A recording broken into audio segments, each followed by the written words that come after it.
For this project, we wanted to have a little bit of fun and do some outside of the box things with MIC Food, plantains, and yucca. One thing that impressed me was that MIC Food had so many varieties of different fun things to play with.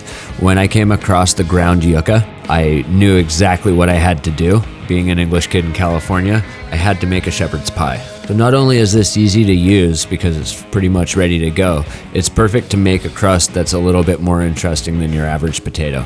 All I had to do was mix in a little olive oil, salt, pepper, and parsley. I then placed it over our plant-based shepherd's pie mix, baked it, and served it on a bed of burnt cabbage with a little bit of pickled red onion.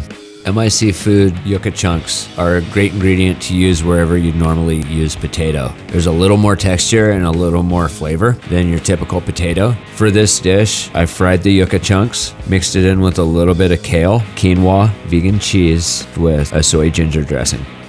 This is a smoked plantain, plant-based aguachile. We started with smoked plantains that we blended with a little bit of lemon, garlic, salt, pepper, and chilies. We then made scallops from king trumpet mushroom stems. We have roasted carrots, and to bring in a seafood element, we simmered MIC Food yucca chunks in a seaweed broth and then garnished with micro amaranth. MIC Food yucca chunks are a great medium to absorb any flavor that you would possibly want to put on a dish. We wanted to add a little bit of fermentation flavor in on this, so what we did is we slowly simmered yucca chunks in the beet kvass. The beet kvass added an intense color and fermented flavor.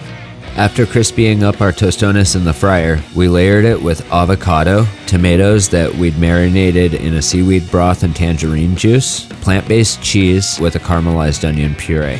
These days, with all of the allergies, to have something that's gluten-free and 100% natural just helps open doors for us. We can't look away from the fact that the market's demanding it.